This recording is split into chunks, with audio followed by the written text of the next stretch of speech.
So we thought it was probably a good time to speak to somebody who can advise you whether you have to self-isolate, work from home. There's many questions and concerns to do with work.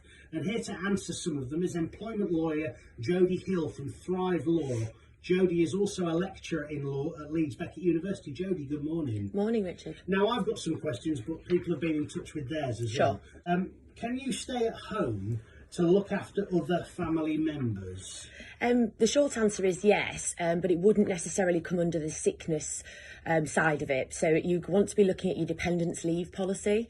So if you're caring for a child or for an elderly parent, then it may come under that policy. But what that means is that you're entitled to unpaid leave, not paid leave. No name on this one, but it says, can you be sent home from work if you're suspected of having coronavirus? Yes, you can be sent home. If you're suspected of having it, it would come under the sick pay provisions. So the advice that employers are being given is that, you know, in order to stop the spread, if they are suspecting any of their staff of having any symptoms, to send them home and self-isolate.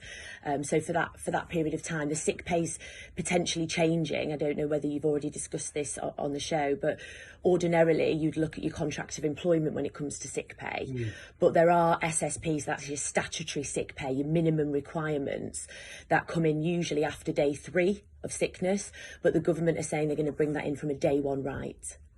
Kath says, where do I stand on 0 hours contracts? So 0 hours contracts are slightly different on the basis that they're not guaranteed any hours. So what could happen is that employers could just stop giving them hours. So whereas ordinarily you'd close a workplace and everyone's got contractual hours, if they close the workplace and you're ready and able to work, you should be paid your normal hours, provided you're obviously not suspected of being sick. But in the situation where you've got a 0 hours contract, there's no obligation to offer hours.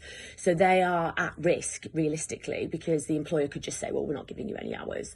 But if they become sick, they would work out their sick pay based on their average hours over the last 12 weeks. Do you think we're going to see some different things happening than what we're used to in the workplace with regards to how firms, individuals, the self-employed, I mean, there's lots to go out here, tackle.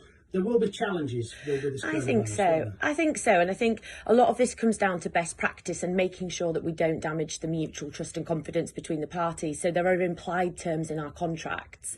So for employees and workers, we want to be making sure that we don't then damage that relationship. So it's about acting fairly and reasonably in the circumstances and not just dismissing people if they refuse to do what you're wanting them to do, because there's a real concern here of people's health and obviously spreading the virus within the workplace. The self-employed? Yes, that's me.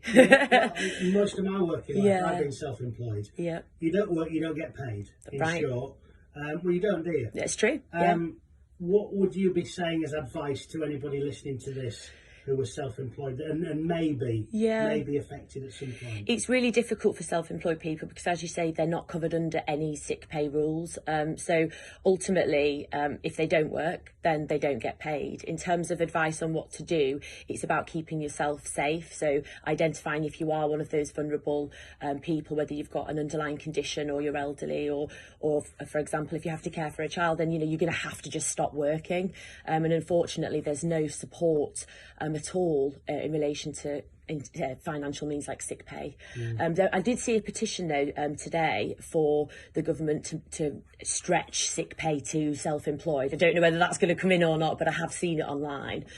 So whether that is something that they'll consider, but I just realistically can't see how that would work, because sick pay is not paid for by the government, it's paid for by an employer. So if you're self-employed, who's going to pay it? That's the question for me. Do you think further down the line, and this is more a bit of legal punditry rather than an employment law question, we're not going to see a glut of claims based around coronavirus? I can't see that. I mean, ultimately, the claims wouldn't be for coronavirus. It might be that the employer has acted in a way that's likely to destroy the relationship. So whether they've just sent everybody home and just refused to pay them and refused to give them any work, now that could give rise to constructive dismissal claims. But again, I can't see that employers are going to act in that way. There's loads of guidance online. We're producing a blog and updating it daily. The government have got guidance. So I think employers are acting generally in best practice. Although I did see the Wilco's case. Did you see that one? So basically they changed their sick pay rules in the midst of the virus potentially attacking their company. Yeah. And it was really disappointing actually, because what they did was they reduced all the rights for everybody, knowing that they might actually use it. So they had enhanced rights, they had contractual sick pay, and they've reduced that on the basis that they might actually use it, which in my view is quite an unfair thing to do to employees, on the basis that they might actually use a benefit that you've already given them. Thanks for coming in to see us, Jodie. That's all right. Really appreciate it. Employment law specialist Jodie Hill on BBC Radio Leeds.